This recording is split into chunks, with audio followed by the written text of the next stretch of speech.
Satya sir here. Today I am going to teach you English grammar, that is tag question. It's part 21. দেখো শিক্ষার্থীবৃন্দ, আজকে আমরা একটা স্কুলের টেস্ট পরীক্ষার ট্যাগ কোশ্চেন নিয়ে এসেছি। এটা আমরা আজকে সলভ করব। প্রথমে আমরা সেন্টেন্সগুলো দেখব, এর মধ্যে কোনো আননোন ওয়ার্ড থাকলে সেটা বুঝে নেব। এরপরে আমরা ট্যাগ কোশ্চেনগুলো দাঁড় করাবো, অর্থাৎ উত্তরটা দাঁড় করাবো। এরপর পরবর্তী শিটে গিয়ে আমরা দেখব যে আমরা যেটা দাঁড় করালাম সেটা আমাদের সঠিক হয়েছে কিনা। আর আমার এই প্লে লিস্টে যতগুলো ট্যাগ কোশ্চেন আছে আমি করিয়েছি, এইগুলো যদি তুমি শিখতে পারো তাহলে নেক্সটে যে এসএসসি পরীক্ষা হবে সেখানে তুমি 100% কমন পাইবা, এতে কোনো সন্দেহ নেই। নিশ্চয়ই তোমরা মনোযোগের সাথে বসেছ। মনোযোগ না দিতে পারলে এই মুহূর্তে বইছো না, কারণ গভীর মনোযোগ ছাড়া আমরা কোনো কিছু শিখতে পারি না। কাজেই যখন তুমি মনোযোগ দিতে পারবা তখন বসবা, একাকী বসবা, তাইলে তুমি ভালো শিখতে পারবা। ঠিক আছে, শুরু করছি। দেখো এ নাম্বারটা কি বললো, Mrs Alim loves to gossip. বেগম আলিম গল্প করতে ভালোবাসে। তাহলে দেখো এখানে মূল ভাবটা লাভস, লাভসের সাথে এস বাই যুক্ত আছে, এস যুক্ত আছে লাভের সাথে। তাহলে এটা আমরা বুঝতে পারলাম যে এটা প্রেজেন্ট ইনডিফিনিট টেন্সে আছে এবং সাবজেক্টটা থার্ড পারসন সিঙ্গুলার নাম্বার আছে। তাহলে আমাদের অবশ্যই ডাজ আনতে হবে। এপাশে কোনো নট নাই, আমাদের একটা নট আনতে হবে। আর মিসেস আলমের পরিবর্তে প্রোনাউন বসাতে হবে শি। তাইলে উত্তরটা হবে ডাজেন্ট শি। এরপরে বি নাম্বারটা দেখি। দেয়ার আর একসাথে আছে, দেয়ার আর 5 more families in the building। আরও 5টা পরিবার আছে বিল্ডিংয়ের মধ্যে। এখানে আর আছে, নট নাই কিন্তু। তাহলে কি হবে, আরেন্ট দেয়ার। উত্তরটা হবে আরেন্ট দেয়ার। সি নাম্বারটা দেখো, she has an experienced cook. তার অভিজ্ঞতা সম্পন্ন একজন রাঁধুনি আছে। এখানে দেখো অক্সিলারি আছে হ্যাজ, যদিও এখানে এটা মূল ভার্বের কাজ করছে।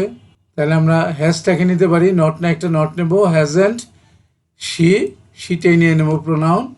উত্তরটা হবে হ্যাজেন্ট শি।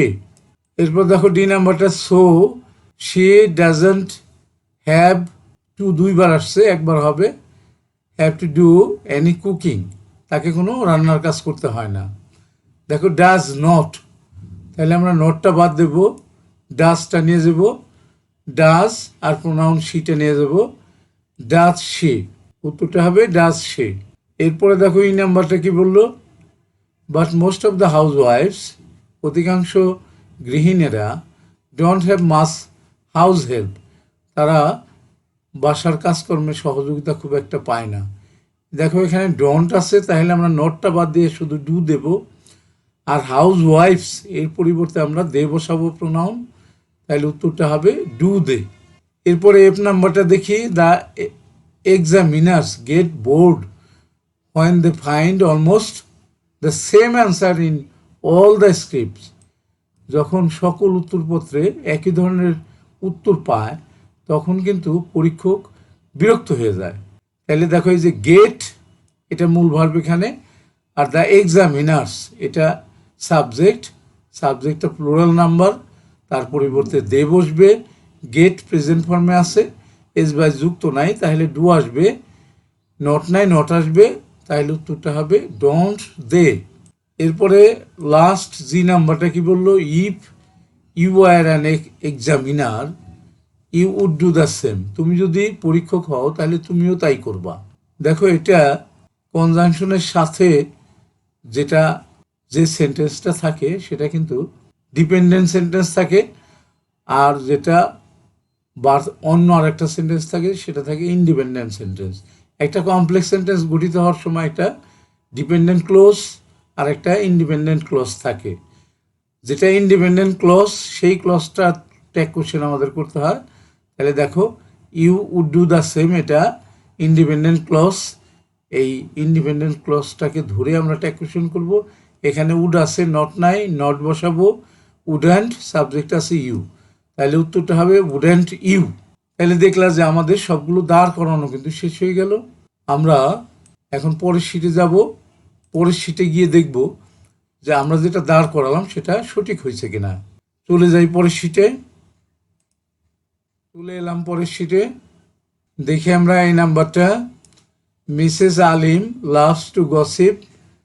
দেখো লাভস এস বাই যুক্ত আছে, তাহলে ডাজ আসলো, নট নাই নট আসলো, মিসেস আলিমের পরিবর্তে শি আসলো, ডাজেন্ট শি। এটাই কিন্তু আমরা আগের শিটে বলেছিলাম। বি নাম্বারে বললো কি দেয়ার আর 5 মোর ফ্যামিলিস ইন দ্য বিল্ডিং। দেখো দেয়ার আর আছে, নট নাই, আর অ্যান্ড দেয়ার, এটাই কিন্তু আগের শিটে আমরা বলেছিলাম। সি নাম্বারটা দেখো she has an experienced cook, তাহলে এটা হ্যাজ আছে, হ্যাজটা নিয়ে নিলাম, নট নাই, নট, হ্যাজেন্ট, শি, এটাই কিন্তু আমরা আগের শিটে বলেছিলাম। So she does not have to দুইবার আসছে, have to do any cooking. এই যে ডাজ নট, নট আছে, নটটা বাদ দিয়ে দিলাম আমরা, তাইলে হবে উত্তরটা ডাজ শি, এটাই আমরা আগের শিটে বলেছিলাম। ই নাম্বারটা দেখো বাট মোস্ট অফ দ্য হাউস ওয়াইফস, প্লুরাল নাম্বার, এর পরিবর্তে দে বসবে, ডোন্ট হ্যাভ, ডু নট, নটটা বাদ দিলাম, তাহলে ডু দে, উত্তরটা হলো ডু দে, এটাই কিন্তু আমরা আগের শিটে বলেছিলাম।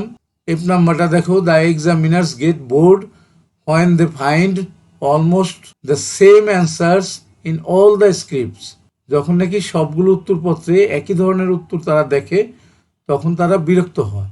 এই যে এখানে মূল ভাবটা কিন্তু গেট প্রেজেন্ট ফর্ম, তাহলে ডু আসবে, এস বাই যুক্ত নাই, নট না একটা নট আসবে, ডোন্ট, আর এক্সামিনার্সের পরিবর্তে দে, তাহলে উত্তরটা হবে ডোন্ট দে, এটাই আমরা আগের শিটে বলেছিলাম। এরপরে যে নাম্বারটা দেখো if you were an examiner you do the same. এখানে এইটা হলো প্রিন্সিপাল ক্লজটা থেকে আমরা একটা কোয়েশ্চেন করব। উড আছে, নট নাই, তাহলে উডন্ট ইউ, উত্তরটা হবে, এটা আমরা আগের শিটে বলেছিলাম। দেখো লক্ষ্য করো যে আগের শিটে যেটা আমরা দাঁড় করিয়েছিলাম এই শিটে সেটাই আসছে, অর্থাৎ আমাদের এখানে কোনো ভুল ভ্রান্তি হয় নাই। তাহলে আমরা শেষ করার আগে যে কথাটা না বললেই নয়, সেটা হলো তোমরা কেউ যদি আমার চ্যানেলে নতুন হয়ে থাকো এবং আমার পড়ানো যদি বুঝতে পারো, আবারও বলছি যদি ভালো করে বুঝতে পারো, শিখতে পারো, তোমার কাছে ভালো লাগে, তোমার পছন্দ হয়, তাইলে শুধুমাত্র তুমি আমার চ্যানেলটাকে সাবস্ক্রাইব করে দেবা, আদারওয়াইজ নট। লাইক করতে পারো, শেয়ার করে বন্ধুদেরকে দেখাতে পারো, তুমি কমেন্টস করতে পারো, যে কোনো ধরনের কমেন্টস করলে আমি তোমার কমেন্টসের উত্তর দেব। আর যারা ইতিমধ্যে আমার চ্যানেলটাকে সাবস্ক্রাইব করে দিয়েছো তাদেরকে অসংখ্য ধন্যবাদ। তাদেরকে বলবো যে তোমরা প্র্যাকটিস করবা, practice makes a man perfect, খুবই সত্য কথা। যে যত বেশি প্র্যাকটিস করতে পারবা সে তত বেশি ভালো ফলাফল করতে পারবা, এটাই কিন্তু ভালো ফলাফল করার গোপন রহস্য। অতএব তোমরা প্র্যাকটিস করবা। ঠিক আছে, শেষ করছি। Thank you for watching. I am Kazi Abdul Sattar, senior English teacher, KCMSM High School and College, Dhaka. That's all. Thanks again and see you next.